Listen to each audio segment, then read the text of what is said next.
सभी को प्रणाम। श्याम की बाल लीलाओं पर कुछ कहने का अवसर इस श्यामदेव को मिला है। इसके लिए त्रिवेणी संग्रहालय का हृदय से आभार व्यक्त करता हूँ। श्यामः देवः यस्य असौ अयं श्यामदेवः अथवा श्यामस्य लीलया दिव्यति प्रफुल्लितो भवति अयं श्यामदेवः।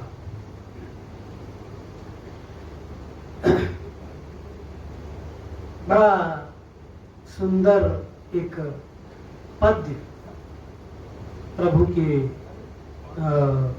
श्री चरणों में पंडित राज जगन्नाथ अपनी अन्योक्ति से एक व्याज स्तुति के माध्यम से करते हैं। उसी से मैं आरंभ करूंगा तो आपको पता चलेगा कि क्या है श्री कृष्ण। रे चेतः कथयामि ते हितमिदं वृंदावने चारयन् वृंदं कोऽपि गवां नवाम्बुदनिभो बन्धुर्न कार्यस्त्वया। हे चित्त, तुम्हारे हित की बात कहता हूं, मानना हो तो मान लो, नहीं तो तुम्हारी मर्जी। रे चेतः कथयामि, कहता हूं, ते हितमिदं, तेरे हित की बात है। वृंदावने चारयन्, वृंदं कोऽपि गवां, गौओं के समूह को चलाता हुआ कोई है?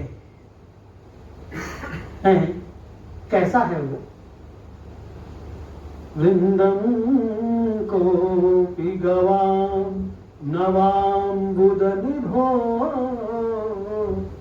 नव जलधर के समान है उसकी कहानी, नए मेघ के समान है उसकी कहानी। नवाम्बुदनिभो बंधुर्न कार्यस्त्वया, उसको कभी अपना मित्र मत बना लेना है। यह चेतावनी है, हे चित्त, चेतावनी है तुझे। जो वृंदावन गया तो उससे मत मिलना, और मिलना तो उसको मित्र मत बना। क्यों? सौंदर्यामृतमुद्गिरभिरभिता सम्मोहमन्दस्मितैः। सौंदर्यामृतम, क्या उसका सौंदर्य है, क्या रूप माधुर्य है। सौंदर्यामृतम, अमृतम उद्गिरत भी, सुंदरता तो एक बात है, बड़े लोग सुंदर होते हैं, इस सभा में बैठे सभी सुंदर हैं। सौंदर्यामृतम उद्गिरत भी, लेकिन अमृतम उद्गिरत भी, वो जब बोलता है तो अमृत गिराता है, अमृत झरता है जी, अमृत का श्रवण होता है। सौंदर्यामृतमुद्गिरभिरभिता, और उससे सम्मोहमन्दस्मितैः, अपनी मंद मंद मुस्कान, उसके बाद अलग से सो अलग है, उससे वो सम्मोहित कर लेता है। मोहन है ना, तो मोहित कर लेता है। सम्मोहमन्दस्मितैः एष त्वाम्, ये जो है ऐसा, वो जो गौओं को चराता है, वो त्वाम् तव वल्लभांश्च विषयान्, तुमको और तुम्हारे प्रिय विषयों आशुक्षयं नेष्यति, एक क्षण में तुमसे ले लेता है। इधर देखा उसने, कुछ बोला नहीं कि तुम हो, तुम्हारा अस्तित्व ही समाप्त है, वह अस्तित्व ही समाप्त हो गया। तो जब स्वयं का अस्तित्व समाप्त हो गया, फिर वहां विषय कहां रहे? विषय तो विषयी के, विषय ही नहीं है तो विषयी कैसे? यह बड़ा सुंदर सा पद्य पंडित राज कहते हैं। उन्हीं श्री कृष्ण पर, पंडित राज तो कवि है, लेकिन महायोगियों पर भी उसका प्रभाव पड़ता है। जो योगेश्वर हैं श्री कृष्ण और महायोगी हैं शिव। शिव स्वयं दर्शन के लिए आते हैं, काकभूषुंडी के साथ आते हैं ना। शिव को क्या आवश्यकता है? तो काल की कला का प्रभाव महायोगियों पर नहीं पड़ता है, ये बात ठीक है। किंतु कभी कभी सृष्टि ऐसे अवसर उपस्थित कर देती है जब वो जो नित्य अंतर्मुखी हैं महायोगी लोग, वो उनको बाह्य संसार आकर्षित कर देता है और उसमें ही वह आनंद उल्लास प्राप्त करते हैं। जिसका आनंद ही एकमात्र स्वरूप हो। प्रभु का स्वरूप तो ऐसा कि आनंद ही का मात्र स्वरूप है, वहां और कुछ है ही नहीं।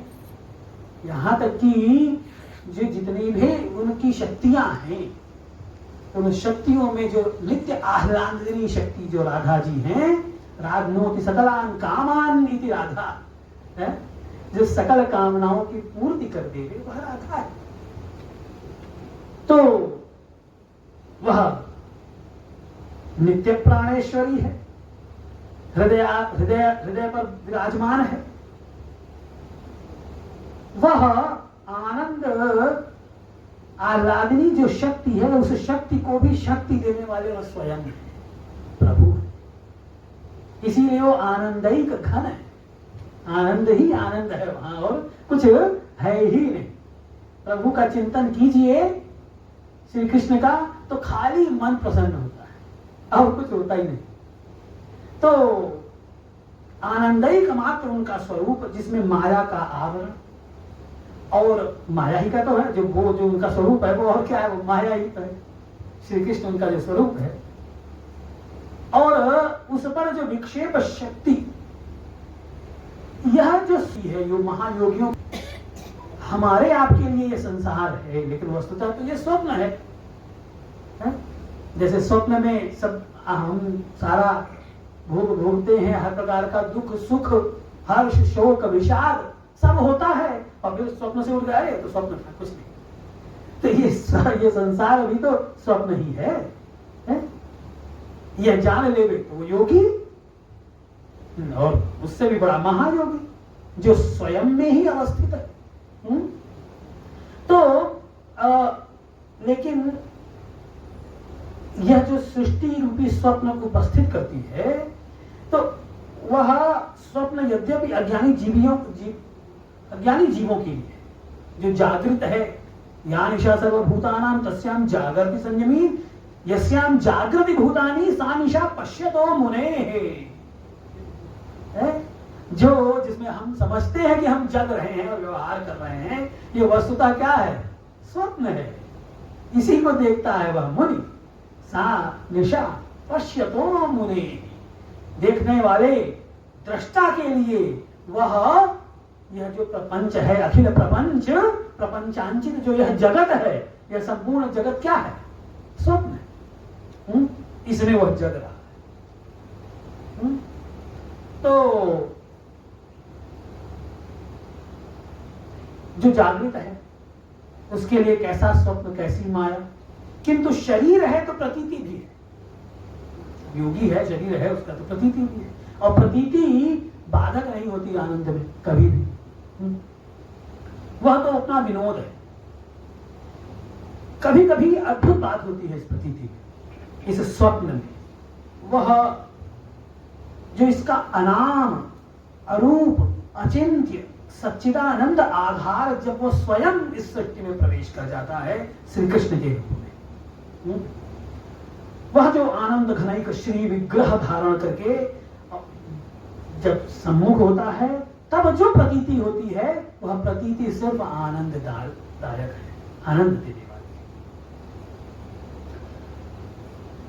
मित्रों, इसीलिए कह रहे हैं कि यस्योदनं जगत् सर्वं मृत्यु यस्योपसेचनं दुर्विज्ञेयं सुविज्ञेयं श्री कृष्णं प्रणमाम्यहम्। यह श्री कृष्ण जितना सुविज्ञेय है उतना ही दुर्विज्ञेय भी है, उसको समझना आसान नहीं है। वंदे श्री राधिकां देवीं व्रजारण्य विहारिणीं यस्याः कृपां विना कोऽपि न कृष्णं ज्ञातुमर्हति। तो कृष्ण को जानना है तो पहले राधा जी की कृपा चाहिए, इसलिए पहले श्री राधा जी को प्रणाम, उनकी ही कृपा से श्री कृष्ण को हम जान सके। और मित्रों, उस अनंत करुणा वरुणालय श्रीहरि की अहेतु की कृपा कब किस पर हो जाए यह कहा नहीं जा सकता। आया था तो वो वासुदेव होकर और गया कहां? नंद बाबा के हैं। मजा उनको सारा का सारा मिला। तो इस कृपा के कारण ही हृदय कमल की कर्णिका पर सुरेंद्र मुनीन्द्र चर्चित उन चारों चरणों का ध्यान चित्त में आ सकता है, वरना जब तक प्रभु की कृपा न हो उन चारों चरणों का ध्यान चित्त में आप चाहते भी हो तो नहीं आ सकता है। यही तो बात हुई जब गए उद्धव जी ज्यादा जब ध्यान दिए प्रभु को कि क्या प्रभु आप भी इतने विद्वान होते कैसे मतलब रोते गाते रहते। तो जब वहां जाते हैं तो देखते हैं कि एक गोपी कालिंदी तट पर ध्यान मग्न बैठी है। कहें कि ध्यान मग्न बैठी, कहे देवी क्या है, क्यों ध्यान कर रही, किस बात का शोक है? अरे नहीं जी, शोक नहीं है। तो ये है कि ये मदन मोहन चला जाता दिमाग में से, जाता ही नहीं है। इसी से परेशान हूं मैं, इसीलिए चुपचाप मैं बैठी हूं कि किसी तरीके से इसका ध्यान चित्त से हट जाता तो मैं थोड़ी सुखी रहती। वो तुरंत साष्टांग हुए कि रे ये तो गजब है, यहाँ प्रभु के चारों चरण हृदय में चित्त में आवे, इसके लिए लोग न जाने कितने पापड़ बेलते हैं, न जाने कितनी तपस्याएं करते हैं, तब भी उसकी कृपा हो जाए कि ना हो यह संशय। लेकिन यहां देखो, यहां तो स्वभाव ही है, चित्त में से निकलता ही नहीं है वो। तो यह अहेतु की कृपा किसी किसी को उपलब्ध है। तो इसी में मानव जीवन का चरम साफल्य है। उनका ध्यान आते ही हृदय उज्ज्वल स्निग्ध प्रकाश से परिपूर्ण हो उठता है। आहा, प्रकाश और आनंद एक साथ अपार असीम अनुभव देते हैं। प्रकाश भी हो और आनंद भी हो, दोनों एक साथ हो जाए। वह मूर्ति कैसी है? वह मूर्ति बाल श्री कृष्ण की मूर्ति, घुघराले काले कुंतल केश जिनमें लहराता हुआ मयूर पिच्छ, हल्की सी लालिमा लिए हुए कमल दल के समान विशाल लोचन, हल्का सा उनमें आंखों में एक रक्तिमता दिखाई देती है। अतिशय अरुण अधर, कर, पद और अरुण मणि की कांति के समान कंठ, जिनमें मौक्ति कमाल, और वो है कैसा? नवघन नए मेघों के समान सुंदर। परम सुकुमार शिशु जो है वह है नंदस्मित शोभित मुखारविंद। जो मंद मंद मुस्कुराता है तो उसके मुखारविंद उस प्रकार से मंद मुस्कान से शोभित होते रहते हैं। नंदस्मित शोभित मुखारविंद। उसके श्री अंग से झरती अनंत आनंद ज्योत्सना। वह हंसता किलकिलाता शिशु हृदय में प्रकट होता हुआ अंक में आकर बैठ सा जाता है। वह अंक में है या हृदय में, संपूर्ण सृष्टि उसी में डूबती चली जाती है और रह जाता है केवल वही और कुछ नहीं। अब श्री नारायण की कृपा से जन्म से पहले नंद जी को यह बालक स्वरूप स्वप्न में आ रहा है। ये जो मैं भी बोला बार बार आ रहा है। उस स्वप्न को देखते हैं। वही नवघन सुंदर शिशु यशोदा के अंचल में कभी मुख छिपा लेता है और कभी तनिक सा मुख घुमाकर उनकी ओर सस्मित देखता है। उस सौंदर्य सिंधु शिशु को निर्निमेष देखने के कारण यशोदा लज्जा से लाल होकर झुंझलाती है कि क्या हमको देख रहे हो? अरे तुमको थोड़ी देख रहे हैं, तो अंक में वो शिशु है, उससे नजर ही नहीं हट रही है। श्री नारायण की कृपा से जन्म के यह स्वप्न जो आया, फिर श्री कृष्ण जन्म के पूर्व की गोकुल की क्या स्थिति है जरा वो देखिए।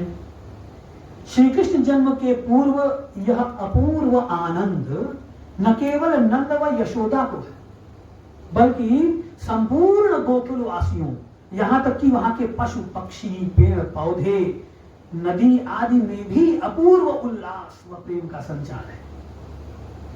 गोकुल की वन भूमि असंख्य ज्योतिर्मय पाषाणों से रात्रि में भी ज्योतिर्मय हो जाती है। अभी प्रभु आने वाले हैं, किधर से आएंगे? सब प्रकाशित है, सब दीप्यमान है, दिव्यंती। तो यमुना तट पर भी मुक्ता मिलने लगे। उन रत्नों से सभी जितने भी गोप हैं अपने गायों को, वृषभों को, बछड़ों को भरपूर सजा सजाकर थक गए। तो अब क्या करते हैं? ले आके सीधे बाबा के नंद के घर पे ले आके छोड़ देते हैं। ला भैया पकड़ा तू, हैं? हम तो अब थक गए सजा सजाते, इतना हो गया है। अब वो लाल आएगा खेलेगा है? तो मात्र गोकुल ही नहीं, पूरे व्रज में दूर दूर तक के गोष्ठों में एक ही धुन है गोपियों को। दिन रात दूर दूर से उपहार लेकर नंदराय के घर पहुंचते रहते हैं और वह इसी पशुपेश में रहते हैं कि इनके प्रेमोपहार को अस्वीकृत कैसे कर दूं? एक को मना करूं, दूसरे को मना करूं, किसको किसको मना करूं? दे जाओ भैया, सब दे जाओ। इतना ही नहीं, लोगों ने अपने तोता, मैना, मोर, यहां तक कि अपने वृषभों, गौवों तक को प्रशिक्षित करना आरंभ कर दिया कि आएगा तो इनसे खेलेगा। है? वह आनंद घन जब आएगा तो इनसे खेलेगा। संपूर्ण गोकुल के गोष्ठों में, विशेषकर नंदराय के गोष्ठ में और भी एक बात हुई। वो क्या हो रही है कि सभी गोष्ठों, यहां विशेष करके नंदराय की गोष्ठ में न जाने कहां से सुपुष्ट सुरभियां आती चली जा रही है, गौएं आती चली जा रही है, अति सुंदर। और वो सभी या तो सद्य प्रसूता हैं या बस बच्चा देने ही वाली, और दूध इतना दे रही हैं लगता है जैसे वो दूध ही से बनी है, वो सुरभियां। इतना ही नहीं, संपूर्ण महावन मृदुल तृणों से भरा हुआ है। इतनी गायें हैं तो वो भी तो चाहिए। लताएं पुष्पों से और तरु फलभार से झुके हुए हैं। मधु छत्रकों की भरमार हो गई और वो मधुमक्खियां क्या करती हैं, एक छत्ता छोड़ के दूसरे छत्ते पे चली जाती है कि जल्दी से आओ, इनको ग्रहण करो, हमारा परिश्रम सार्थक करो। श्री यमुना जी का जल इतना स्वच्छ, इतना निर्मल हो गया है कि तल तक के कण स्पष्ट दिखते हैं। सरोवरों में विविध रंगों के पद्म व कुमुदनियां इतनी अधिक मात्रा में खिल गए हैं कि भगवान नारायण की पूजा हेतु अगणित प्रफुल्ल पंकज न केवल भक्त ही ले जाते हैं, अपितु ऋषि मुनि भी साप्ताहिक सहस्त्रार्चन करके भी इन्हें समाप्त नहीं कर पाते हैं। और ऋषियों मुनियों का तो ये कहूं कि महर्षि शांडिल्य के आश्रम के आसपास जमावड़ा लग गया ऋषियों का। अब वहीं चलना है, प्रभु आ रहे हैं, अब वहीं विश्राम होगा। तो सब महर्षि शांडिल्य के आश्रम के आसपास आ गए हैं। उसका दो एक कारण यह है, एक जो प्रत्यक्ष में कारण है वो मथुरा का कंस। तो वो जो मथुरा का कंस है वो उसका अधर्म चरम पर है, और उसके अधर्म से ही उसके राज्य में ब्राह्मणों के जो हवन कुंड उनसे प्रकट होने में भगवान हव्यवाह को भी संकोच प्रतीत होता है। जबकि ये गोकुल में चले जाइए तो वहां गोपों के यहाँ वो निर्धूम प्रज्वलित हो रहे हैं, भगवान जैसे मानो अत्यंत प्रसन्न हो रखे हो कि भैया ये ऋषिगण यहाँ आ रहे हैं, इतने महान तेजस्वी ऋषिगण यहाँ आ रहे हैं, अब तो हमारा भी जलना सार्थक है, अब तो देवताओं को जो हविष पहुंचाई जाएगी उसमें कुछ बात ही अलग होगी। तो यह सब युवराज व्रजराज का एक स्वागत का समारंभ है। और जो आने वाला है वह चूंकि संपूर्ण व्रजजनों व प्रकृति के प्रेम वश उन सबकी पुकार से ही आ रहा है, अतः ये सब उसका ही है।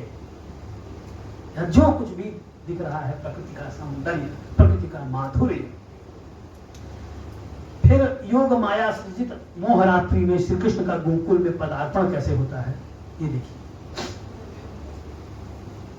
ओह, भगवान वासुदेव को लेकर वसुदेव जी गोकुल पधार रहे हैं। जैसे ही यह इंद्र को लगा कि अरे तो प्रभु जा रहे हैं, तुरंत अपने स्वरूप में आ गए और मूसलाधार वृष्टि में संलग्न हो गए कि कोई देख ना सके प्रभु जा रहे हैं कोई देख ना सके, और मार्ग निष्कंटक रहे।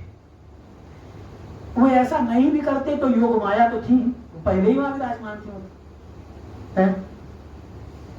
लेकिन समय मिलने पर वो जीव ही क्या जो सेवा न कर सके प्रभु, इसलिए वो अपनी सेवा कर रहे थे। वसुदेव जी तक को योग माया ने ये देखने नहीं दिया कि कब प्रभु आए और कब अपने अंश में समाहित हो गए।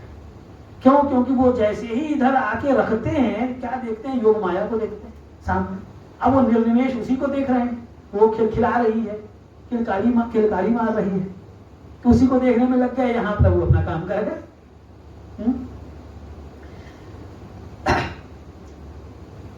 अलौकिक अनिर्वचनीय कौतुक है ये,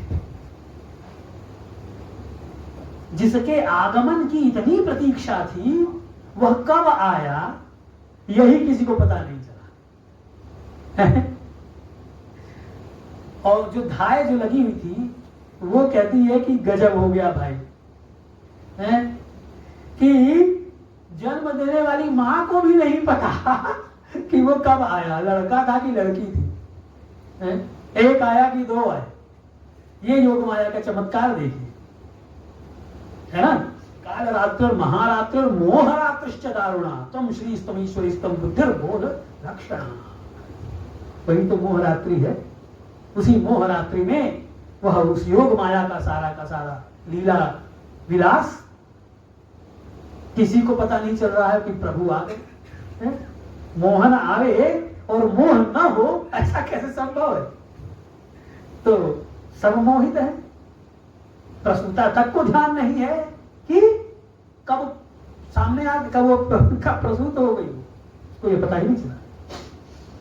वस्तुतः कई दिनों से सब उत्साह के कारण जागरण कर रहे थे कि आज आएगा, आज आ जाएगा, आज आ जाएगा। अब अगर आ गया और मैं यहां नहीं रहा तो लीजिए, मैंने कि हम ही नहीं रहे, इतने दिनों से वेट कर रहे थे, अब आएगा अब आएगा। इसी प्रतीक्षा में सब थक गए और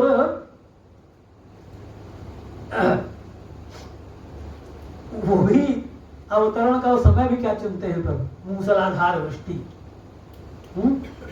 प्रचंड वायु वेग और भी अर्धरात। अब अर्धरात में बढ़िया बढ़िया हवा चले भाई साहब, तो कौन नहीं सोएगा जी? और जिसको जो कई रातों से जगा हुआ हो वो क्यों नहीं सोएगा? और उसमें भी खूब प्रचंड वायु वेग हो, डर के मारे वो लोग तो सो जाएंगे। सो जाओ भैया, इसे बनाइए। यूं ही कृष्ण माधव अर्थात माया के पति नहीं है। माया यानी प्रकृति अपने उद्दाम स्वरूप में अपने स्वामी का स्वागत क्यों न करे? ऐसे में तो सामान्य मनुष्य को निद्रा आ जाए, फिर वे सभी तो कई रात्रियों से सोए हुए नहीं थे। फिर वह तो मोहरात्रि है, जिसमें महामाया न केवल संपूर्ण सृष्टि को ही सम्मोहित किए हुए हैं, अपितु स्वयं भी वशीकृतेश्वरा होकर मानव मोहन से मुग्ध हो रही है। उनको भी नहीं पता चल रहा है कि वो सिस्टम से कंट्रोल, वो भी आउट ऑफ कंट्रोल हो गई है। वो भी मुग्ध हो गई है देखकर मोहन को। इसलिए वो भी वशीकृतेश्वर हो गई है, ईश्वर के वशीभूत हो गई। क्या करें, उसका वश भी नहीं चल रहा। इसलिए इस योग माया ने ही समस्त जगत की बाह्य चेतना को सुप्त कर दिया है। ऐसे में प्रहरी गोप सो जाएं, धात्री सो जाए या स्वयं प्रसूता, तो इसमें कुछ भी आश्चर्य नहीं। इस शिशु ने ही सब सोते हुओं को अपने रुदन से जगाया। हाँ भाई, हम आ गए, जग जाओ अब सब। है? इतने दिनों की प्रतीक्षा, इतनी मनौतियां, लेकिन वह आया तो उसे देखने संभालने वाला तक कोई नहीं। एक बच्चे की प्रसूति होती है तो कितना सा कर्म होता है, वो तो वही जानते हैं जिनका अनुभव हो। तो क्योंकि यह ब्रजराज कुंवर ही अब सदा देखेगा, संभालेगा सबको, और यही सब सोने वालों को जगाया करेगा। चाहे वह स्वयं देवराज इंद्र ही क्यों ना हो, वो भी तो सो गए थे जब उठा लिए थे गोवर्धन को, वो सो ही गए थे। यह तो इसने जन्म लेते ही सूचित कर दिया, और क्यों ना हो ऐसे भला। अनादिकाल से माया के अंक में सब सो रहे हैं। योग माया तो कदाचित कभी इनके स्वजनों को सुलाती हैं, लेकिन जगाने वाले यही है। प्रभु की इच्छा के बगैर कोई जग नहीं सकता। ये कृपा करे तो जीव जागे, और इनका यह अभिन्न सखा जो जीव है वह सोता रहे, तो ये आनंद गण भी रोने लगते हैं। अरे भैया क्यों सो रहे हो, जगो। इसी बात को तो कहते हैं ऊर्ध्वबाहु विरौम्येष न कश्चित् चिणोति, धर्मादर्थश्च कामश्च स किमर्थं न सेव्यते। महाभारत स्वर्गारोहण पर्व 5वां अध्याय। दोनों हाथ उठाकर बोलता हूं। कहानी खूब लिखी गई है मित्रों, महाभारत भी लिखी गई। कहानी का अंत कैसा होना चाहिए, ये कोई कहानीकार वेदव्यास जी से सीखे। महाभारत का कहानी के अंत में कुछ तो आपको moral of the story, there must be something, कुछ तो हो। तो स्वर्गारोहण पर वो पढ़िए, उसका 5वां अध्याय देखिए। वो सिर्फ मॉरल ऑफ द स्टोरी, उस कहानी की शिक्षा है। वहां कह रहे हैं ऊर्ध्वबाहु विरौम्येष न कश्चित् क्षिणोति में।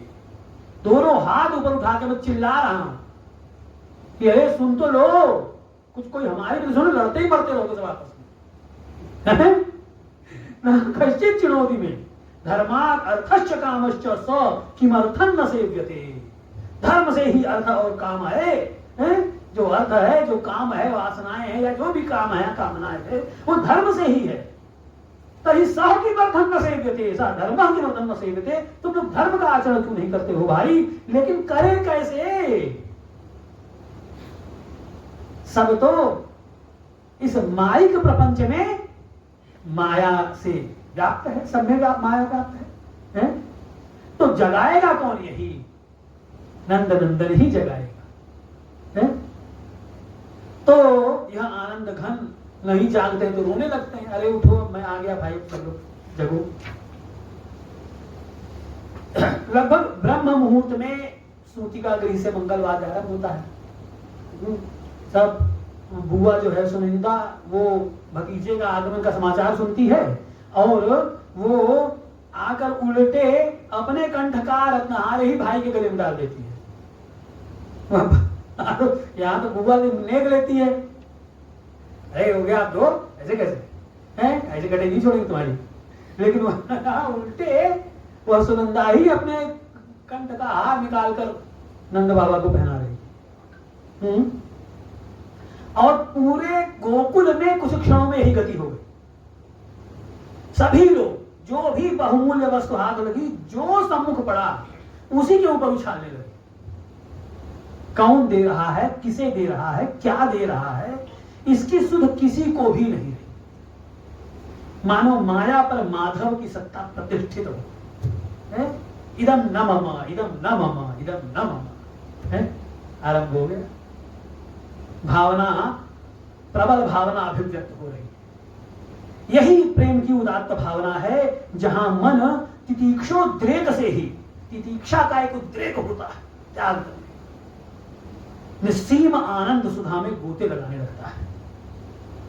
यहां स्वत्व ही तिरस्कृत होता है और कुछ भी नहीं। मेरा कुछ भी नहीं है, मेरा नहीं, तुम्हारा है। तेरा तुझको अर्पण क्या लागे मेरा, ये यहां घटित हो रहा है। ऐसे यह स्थिति बन गई। फिर ये नांदी मुख जात कर्म इत्यादि होता है। महर्षि शांडिल्य को बुलाकर जात कर्म संस्कार करते वक्त नंद जी ने कब अपने हाथों में उसको दिया, और जब लेते हैं तो वही जो स्वप्न देखा वही सम्मुख है, वही अलसी कुसुम सुकुमार, वही अलकावली आवृत मुख, वही है जिसे स्वप्न में देखा। अब उनको सुध कहां, अपने को विस्मृत कर। अब वो कब जब स्वयं की सत्ता विषकलित हो, उस रूप माधुर्य की अतिशयता का हेतु बन जाए, तभी ना होगा। सब हैं, सबके बीच में अभी मोदी जी आ गए, आप सब अब भूल गए, अब सब अब मोदी जी हैं कि नहीं जी, है ना। वहां आपकी सत्ता कहां है होता है ना। तो ये तो प्रभु है, तो उस रूप माधुर्य की अतिशयता का हेतु भी बन जाता है। अरे जंगल में मोर नाचा किसने देखा है? मोदी जी यहाँ आए हैं, सैकड़ों हजारों करोड़ लोग ना हो तो काय बात के मोदी जी आए, क्यों है कि नहीं ऐसा? वह करोड़ों की जनता ही हेतु बन जाती है उनके महत्व का। जो जितना बड़ा उसके सामने उतनी भीड़, है ना। यही बात तो है। तो कि स्वयं की सत्ता का विषकलन होने लगता है, टूट कर बिखर जाता है। और वह विषकलन ही उस रूप माधुर्य की अतिशयता का हेतु बन जाता है। वही तो अवस्था है अद्वैत की, जहां दो नहीं सिर्फ एक रह गए।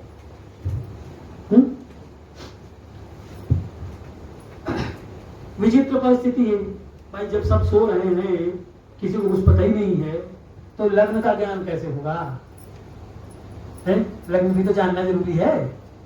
जब सोते ही रहोगे तो अब समय कौन बताएगा कब पैदा हुआ बच्चा, और लग्न का पता कैसे चलेगा? ऐसे में महर्षि शांडिल्य ही एकमात्र सहारा थे। उन्होंने ध्यानावस्थित होकर कहा कि यह वृष लग्न और रोहिणी नक्षत्र में हुआ, प्रसूति कक्ष में सर्प होना चाहिए, प्रसूति कक्ष में सर्प होना चाहिए। अब सब डरे, अरे लल्ला जहां हुआ वहां सर्प है, सर्प दौड़े। भाई घटाओ सर्प है, गलत बात है, ऐसे कैसे सर्प? वैसे ही महर्षि ने कहा इसके अग्रस्त स्वयं भगवान अनंत है। इसके अग्रज बलदाऊ स्वयं अनंत है, और अग्रज दाऊ जो जब जन्म लिए, अग्रज दाऊ 1 वर्ष तक न कुछ बोले न चले, कुछ सर्प की तरीके से पड़े रहे कुछ नहीं करना। लेकिन जैसे ही यह प्रकट हुए हैं प्रभु, वो उठ के तुरंत पहुंच गया और उसको देख के, प्रभु को देख के किलकारी मार के हंस रहे तो आज स्वयं अपने पलंग से उठकर उस नवक प्रसूत अनुज के समीप शैया को पकड़कर खड़े हो गए और जोर जोर से हंसने लगे, मानो कितने वर्षों से बिछड़े हुए किसी अपने से मिले हों, जिसके बिना यह जगत न हास परिहास के योग्य है और न ही गम है। क्या जाना, क्या सोचना, कुछ नहीं करना, प्रभु के बगैर कुछ नहीं। यह स्थिति वस्तुतः भक्त की है। दीयमाना न गृह्णन्ति विना मत सेवनम जना। ये तो भागवत में कह रहे हैं भगवान है। साष्टि सारूप्य सालोक्य साष्टि सायुज्य सालोक्य सारूप्य एकत्वम अप्युत दीयमाना न गृह्णन्ति मया विना मत सेवनम जना। जो मेरा भक्त है, 5 प्रकार के मोक्ष होते हैं मित्रों। साष्टि है, सायुज्य है, सारूप्य है, सालोक्य है और एकत्व। लेकिन भक्त को कुछ नहीं चाहिए। ये मोक्षावपि निष्प्रियम प्रतिपद प्रोन्मीलनानंददा। भक्त कैसा है? भक्त कहता है जी क्या मजा है उसमें, तुमसे मिल गए तो क्या मजा है, तुम सामने रहो, तुम्हें देखते रहे, तुम्हारा दीदार हो, तुमसे मिलन की आस रहे। यह भक्त को चाहिए, एकत्व तो नहीं चाहिए उसे। इसलिए दीयमाना न गृह्णन्ति विना मत सेवनम जना। देना मैं चाहता हूं, ले लो यार, कुछ ले लो भाई, ऐसे कैसे है? लेकिन नहीं, भक्त को चाहिए मोक्षावपि निष्प्रिया है, उसके प्रति भी उसकी निष्प्रियता है। नहीं नहीं नहीं, ये तो बिल्कुल मत देना, खबरदार, ये किसी और को दो। तो आगे महर्षि ने बताया कि इसके जन्म के समय चंद्रमा, मंगल, बुध, गुरु और शनि, ये 5 ग्रह उच्च के हैं। शुक्र स्वगृही है और शनि के साथ छठे घर में बैठकर शत्रुघ्नता योग बना रहा है। और तृतीय में राहु विघ्न सर्वविघ्न कारक एवं 9वें में केतु के स्थित होने के कारण इसके स्मरण से ही प्राणियों की मुक्ति हो जाएगी। लग्नस्थ उच्च चंद्रमा इसे सौंदर्य और श्री का अनंत धाम बना रहा है। लग्न में उच्च का चंद्रमा हो, किसी को देखो है, ज्योतिषी भी होंगे, क्या पता सभी ज्योतिषी हो। आजकल तो किस बेस में भगवान मिल जाए पता नहीं, लेकिन ज्योतिषी किस बेस में मिलेगा ये लेकिन क्या तो भैया जिसके लग्न में चंद्रमा हो और वो भी उच्च का, उसकी सुंदरता देखिए आप, देखने लायक उसकी सुंदरता होगी जैसे प्रभु की है। और चतुर्थ भावस्थ स्वगृही सूर्य इसे सुयश का भागी और मित्रों का कल्याण करने वाला बना है। सूर्य उच्च का नहीं था प्रभु का, श्री कृष्ण का, उनको चाहिए ही नहीं। तो सूर्य प्रभु वो पिछले त्रेता में कर लिए वो सब, अब नहीं चाहिए है। अब यहाँ तो मस्ती करेंगे जी कौन ये टेंशन ले राजभार इत्यादि का, यहाँ अपन मस्ती करेंगे सर, आनंद ही आनंद रहेगा। तो चूंकि सूर्य चौथे घर में है तो चौथा घर होता है मित्र का, होता है लोक का होता है। तो लोक का होता है तो सूर्य है वहां पे, तो खूब सारे मित्र माने लोग जबरदस्ती मित्र बन जाएंगे। अरे नहीं हम भी आपके मित्र हैं जी, हम भी आपके मित्र। तो सब के सब जितने शिशु थे वो सब अपने घरों को छोड़ के जब वो करवट भी नहीं ले पाते थे तो वहीं कान्हा के बगल में रोते रहते थे। उनको उठा के करना स्टार्ट, अरे कहाँ ले जा रहे हो, रखो ना हमको कहीं नहीं जाना, इसको छोड़ के यहीं रखो। तो ऐसे मित्र है। और इतना ही नहीं बल्कि वो मित्रों का कल्याण करने वाले भी। और सूर्य चूंकि देख रहा है प्रतिष्ठा भाव को, दशम भाव को, बात ही क्या, प्रतिष्ठा तो ऐसे आप मिलने आदि। तो अब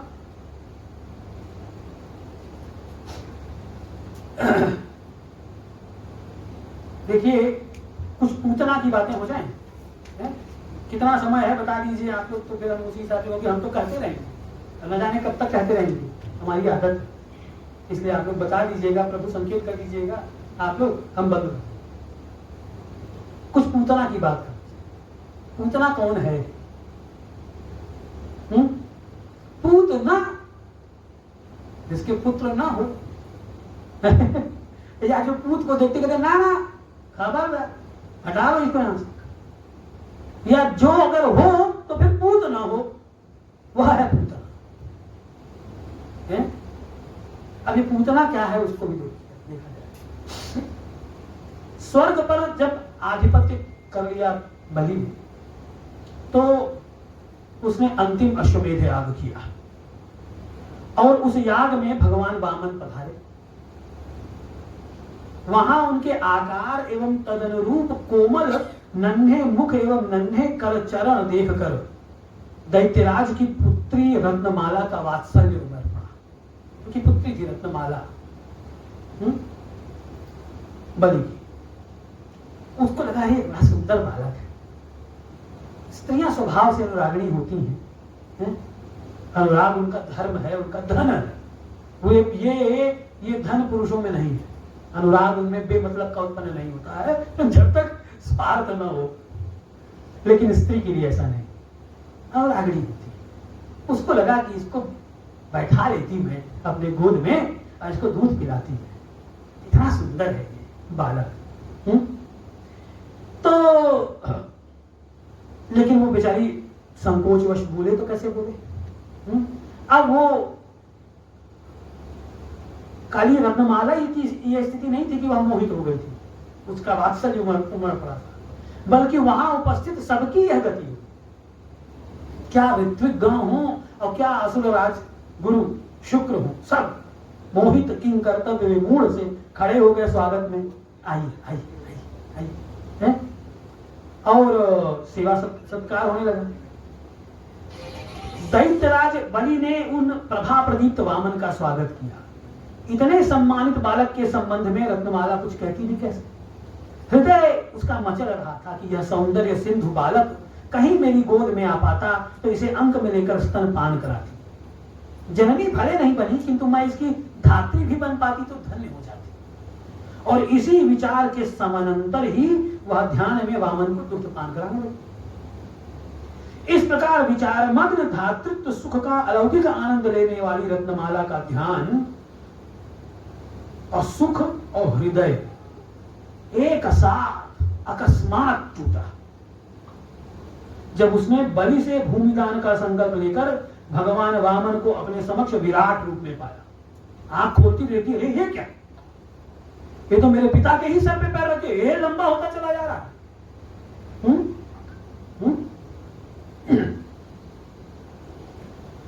वही पिता के मस्तक पर पैर रखकर उनके पाश बंधन का हेतु बने, हृदयाघातक के रूप में प्रत्यक्ष हो रहा था। जो हृदयालादक था अभी एक क्षण पहले, वही हृदयाघातक हो गया।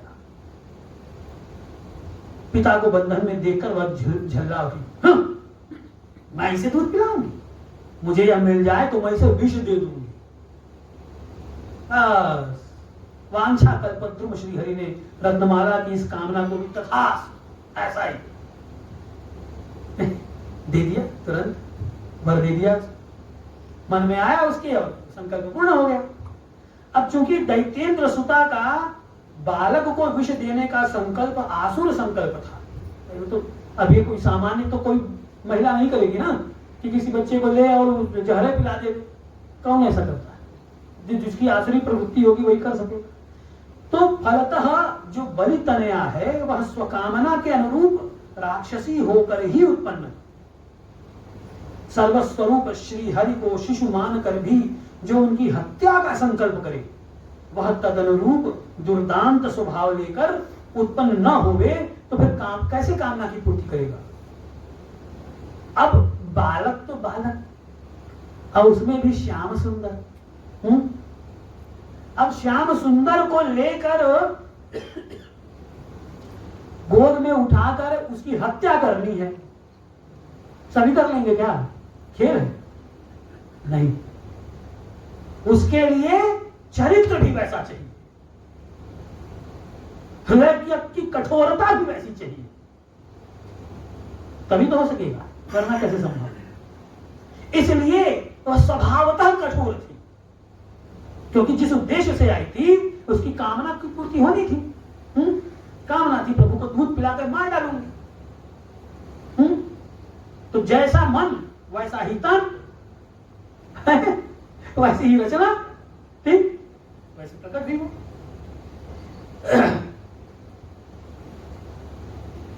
पूतना जिसके पुत्र न हो या जिसके उपस्थित रहते पुत्र न हो, यह अपशकुन व अवहेलना उसे समाज के प्रति और भी विप्लवकारिणी व शिशु घातिनी बना देता है। शिशुओं का रक्तपान उसका व्यसन हो जाता है। कंस ने क्या किया कि बुद्धिमानी कहा, इसको बहन बना लो अपनी, ये काम आ सकती है हमारे। ऐसे ही बोल के गए, काल हमारे सर पे घूम रहा, इसको ये ठीक है, इसको बहन बना लेते। तो उसको बहन बनाया और उसके दोनों भाइयों को, बकासुर को अघासुर को अपना पंटर रख लिया। आ जाओ हमारे। अब प्रसन्न हो गए कि चलो हमारे भाई भी लग गए नौकरी पे, कोई ऐसी बात नहीं है। तो ठीक, तो वो जब ऐसा हुआ तो वो कंस का प्रिय करने में लग गई। कंस जो आदेश देवे, जाओ हमारा, जाके जाए और शिशुओं को मार दे। जब से कंस को देवी योग माया ने उसके अंतक शत्रु के उत्पन्न होने की चेतावनी दी है, उसके क्रूर मंत्रियों ने उस दिन के और उससे छोटे शिशुओं को मारने हेतु पूतना को यह कार्यभार सौंप दिया, जो उसका प्रिय खेल है। अब वह पिछले 5 दिनों से दिन रात गांव गांव नगर नगर शिशु हत्या करती घूम रही है। पूतना सहस्रों शिशु मार दिए। माताओं का हृदय विदारक क्रंदन इस निसर्ग क्रूरा को अट्टहास करने की प्रेरणा देता है। जितना वो क्रंदन करती है माताएं, उतना वो प्रसन्न होती है और क्रंदन कर। किसी के भी पुत्रोत्सव का मंगल संगीत इसे असह्य है? कहीं भी षष्ठी पूजन का संवाद पाकर इसके नेत्र जल उठते हैं। इस मायावनी को रोकना असंभव है। क्यों? कारण क्या? वो क्या करती थी?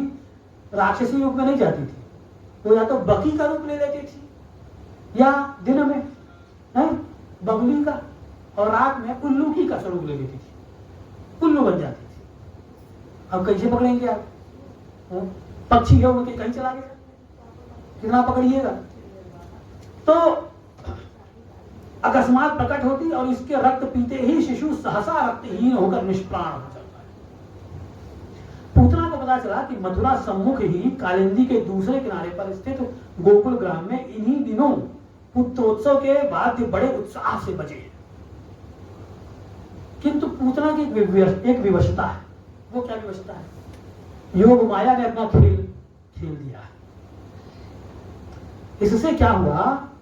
ये जब भी बकी या उल्लू की बनकर दिन और या रात में उड़कर सोचती है कि मैं गोकुल में चली जाऊं, उसके पंख भारी हो जाते हैं, उड़ ही नहीं पा रहे। योग माया का वैभव तो महामुनींद्रों के लिए भी अगम्य है। वो कैसे समझेगी बेचारी? किंतु यह समझ लिया उसने कि भैया ये अब ये वाया भाई ये अब नहीं जाया जा सकता, फ्लाइट पकड़ने से काम नहीं चलेगा, अब तो भैया ऐसे ही जाओ। अब वो बेचारी प्रातः काल साधारण स्त्री के रूप में एक पुराने शकट के पीछे जाके छिप गई। अब पूतना को अनुमान नहीं करना पड़ा, क्योंकि जहां पुत्र का षष्ठी महोत्सव हुआ वहां संगीत चल ही रहा था। नंदरानी का नन्हालाल सूतिका गृह से बाहर आया। अब उसका आकर्षण, उसका सानिध्य छोड़कर घर में कोई कैसे टिकी रहे, और सब चूंकि उसके चारों ओर थी, इसलिए सबसे छिपकर प्रवेश पाने का कोई पथ ही नहीं। कैसे जाए? सबके सम्मुख जाना ही पड़ेगा। तो उसने निश्चय किया। उसने क्या किया? एक देवी का, लक्ष्मी का स्वरूप, लक्ष्मी सदृश स्वरूप बनाया उसने, पूतना ने। और वो चली। अब वह कंस के आदेश पर अपने स्तनों में हलाहल विष लगाकर आ रही है अपनी दोनों ही कामनाएं पूर्ण करने के लिए। इससे यह परम पुरुष की धात्री तो हो ही गई, इसके साथ ही जो भी करुणा सिंधु के सम्मुख आएगा उसका कालुष्य कहां बचा रहेगा, उसका तो सदगति ही होगी है? तो इसने क्या किया, जैसा कि मैंने कहा, वो अपना स्वरूप बनाई और सीधे नंद भवन में प्रवेश करके, अरे हटो हटो, तुमको शिशु पालना में आता नहीं है, है? कभी शिशु पाली वाली हो, मतलब देखो इसका पेट पिचक गया है, रो रहा है इतना क्षुधातुर होकर। और वो जब देखी यशोदा और रोहिणी उसको, तो दोनों देवी स्वरूप है, तो हाथ जोड़ के खड़ी हो गई, बड़ी देवी है। तो उन लोगों के लिए आश्चर्य का विषय नहीं था, क्योंकि उस समय जब प्रभु उत्पन्न हुए तो देवगण आते ही रहते थे, कभी किसी स्वरूप में कोई किसी स्वरूप में आ जाता था, तो उनसे बोला था ये भी कोई देवता होंगे, आए हैं देवी हैं, शंका करने का कोई अवसर नहीं था। वो देवी शिशु को अंक में लेती हैं तो इनकी कृपा, वो तो ऐसा समझती हैं।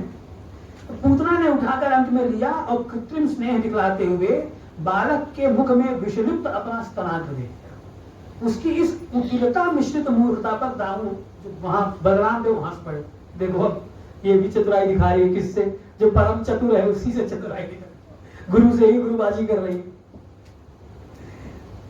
अरे अमृत और विष जिस क्षीराब्धि से उत्पन्न होते हैं उसमें ये नव जलधर सुंदर शयन करते हैं, वहीं से तो निकला विष, अलग कहीं से थोड़ी आया है।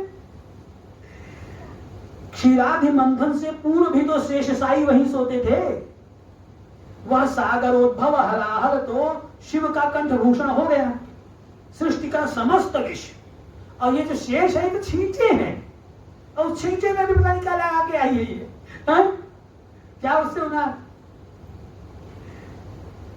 उन छींचों का ही किंचित अंश स्तनाग्र में लगाकर वह उन्हें मारने आई है, जिनके स्मरण से महामाया का मोह विष उतर जाता है, काल सर्प सीधा हो जाता है, वह काल के गाल में भेजने आई। विडंबना देखिए, लोगों को अध्यास होता है, रज्जु में सर्प की प्रतीति होती है, विशुद्ध चेतन में दुखमय संसार का भ्रम होता है, किंतु पूतना को प्राणहारी सर्प में ही रज्जु का विपरीत अध्यास हो गया। कि नहीं ये काय का सर्प रज्जु है। वह अपने काल को ही शिशु समझकर अंक में उठा चुकी थी। अब जैसे ही प्रभु ने मुख लगाया, अब चिल्लाना स्टार्ट किया, अरे छोड़ अरे छोड़। अब इस चीत्कार और हाथ पर पटकने से क्या था? श्री कृष्ण को छोड़ना नहीं आता, कोई ने पकड़ ले, ये स्वयं अपनी ओर से निर्गुण निर्लेप है। आप प्रभु को पकड़ लीजिए, प्रभु टेंशन नहीं, प्रभु अरे प्रभु आप ही के, अरे प्रभु आप ही, उनके लिए तो सभी उनके हैं, तो कोई उनको पकड़ ले, कोई बात नहीं, पकड़। लेकिन जो स्वयं हाथ बढ़ाकर उनको पकड़ रहा है तो जिसने, फिर तो वो उसे ऐसा पकड़ लेंगे कि फिर नहीं छोड़ेंगे। तुम पकड़े हो ना हमको, आओ आओ, फिर क्या, अब क्या? वह तो इन्हीं का हो गया, फिर छोड़ने की पुकार व्यर्थ है, अब क्या छोड़ छोड़। इस अच्युत को अंक में उठाने के बाद इनके स्पर्श से माया कहां टिकेगी? पूतना का वह जो देवी स्वरूप था वो पलक मारते ही महाभयानक राक्षसी के रूप में बदल गया। लेकिन वो वहां पल भर टिकी होती तब तो किसी को दिक्कत नहीं, वो तो ये गया वो गया, उठाई और भगी लेती। फिर लेकिन जैसे ही प्रभु ने स्तनपान करना आरंभ किया और राक्षसी रूप लेकर चित्कार करती हुई बार जोर से भागी वहां से। उसके नेत्र विस्फारित हो गए, केश बिखर गए, शरीर स्वेद से भीग गया, हाथ पैर पटकते रोते चिल्ला रही। उस पूतना की शक्ति, बुद्धि, प्राण, ये सब वह वक्ष से चिपका हुआ शिशु लिए जा रहा है। उसकी यह अनवरत चीत्कार सुनकर पक्षी चिल्लाकर उड़ने लगे, पशु दिशाओं से दूर भागते जा रहे हैं। ऐसा लगता है कि भयंकर शब्द से कर्ण कुहर ही नहीं अपितु हृदय एवं मस्तक भी फट जाएंगे। सबके सब दोनों करों से कर्ण बंद करके नेत्र मूंद करके बैठ गए। पूतना छटपटाती भागी और गोकुल से दूर कंस का एक उपवन था, उसी में उसका महाशरीर प्राणहीन हो गया। और जब गिरी है तो पूरा का पूरा उपवन लेके गिरी, सब उजड़ गया, पड़ा से गिर पड़ी। अति भयंकर कज्जल कृष्ण पर्वताकार राक्षसी है। उसके वक्ष पर 2 पर्वत शिखर के समान स्तन, उन स्तनों के मध्य में एक नन्हा सुकुमार नील ज्योतिर्घन शिशु। अब देखिए ये प्रभु की लीला देखिए। इस दुख हरण दानव दनन त्रैलोक्य मंगल शिशु के दर्शन के लिए इस राक्षसी का भयंकर विद्रूप देह भी दर्शनीय हो गया।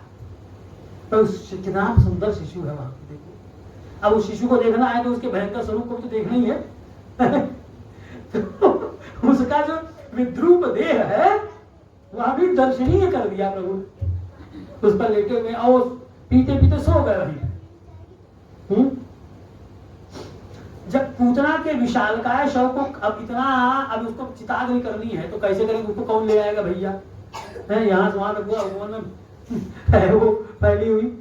तो उसके शव को काट काट के चिताग्नि में डालते हैं।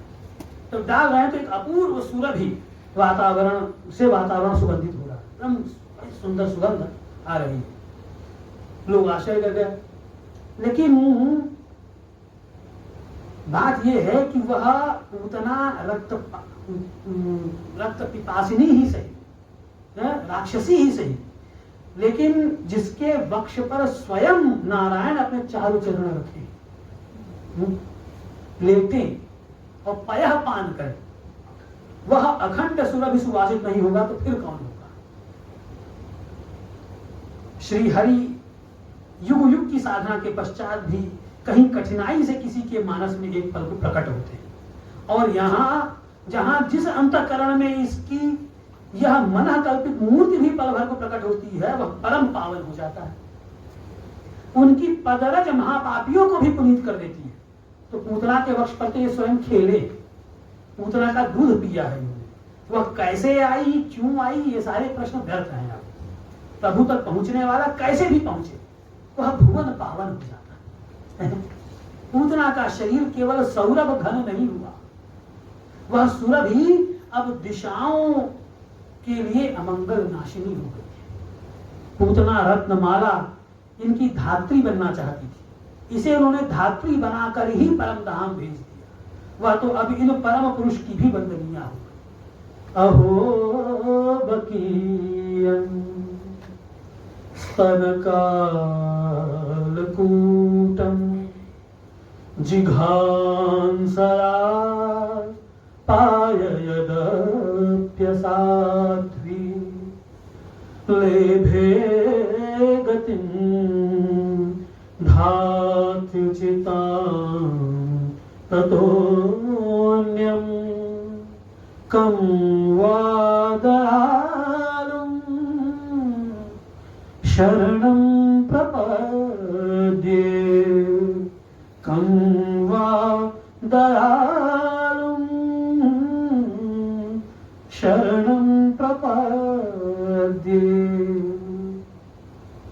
अहो बकीय स्तन कालकूट, ये बकी को देखिए अपने स्तनों में कालकूट लगाए हुए आई। जिघांसया, कैसे आई, जिघांसया हंतुम इच्छया, मारने के लिए। पाययदप्यसाध्वी, और दूध पिलाती है। यह असाध्वी है, बालक को मारने के लिए दूध पिलाने का षड्यंत्र करना सामान्य षड्यंत्र नहीं है, यह असाध्वी है। लेकिन प्रभु को देखिए, लेभे गतिं धात्युचितां ततोऽन्यं। प्रभु कहेंगे नहीं, इसका तो दूध पिया है मैंने, अब तो ये मेरी माँ है, इसलिए उसको स्थान भी दे रहे हैं। तो कहा जो माँ को स्थान दिया जाए, वह स्थान परम पद में वो पा रही है, प्रभु के धाम में वह स्थान पा रही है। कं वा दयालु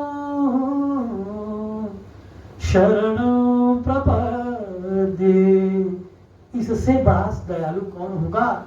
इसलिए इसके ही शरण में मैं प्रणाम करता हूँ, इसी के शरण में जाता हूँ, क्योंकि अशरण के शरण यही है। मित्रों, है तो बहुत कुछ, और श्री कृष्ण की लीला को जितना कहा जाए कम है। मैं क्या कहूँगा, प्रभु की कृपा से प्रभु जो कुछ कह दिए वो आपके सम्मुख रखा। आप कहेंगे तो और कह दूंगा, नहीं कहेंगे तो शो यही समाप्त करते हैं, यही समाप्त कर दो। कहाँ गए? तो इसके अलावा शकट भंजन और अन्नप्राशन इत्यादि बहुत कुछ है इसमें, लेकिन कोई बात नहीं। तो मित्रों, यह अवसर आपने प्रदान किया। कितने देर, बहुत देर बोली, आधे घंटे, 1 घंटा बोलते तो बहुत बोला तो बहुत आप लोगों ने सुना। मित्रों, बहुत सहा हमको। तो आप सबके कर्ण कुहरों को भी प्रणाम, आप सबके धैर्य को भी प्रणाम, और इस त्रिवेणी संग्रहालय के आयोजकों को सबको प्रणाम करते हुए अपनी वाणी को विराम देता हूँ। धन्यवाद।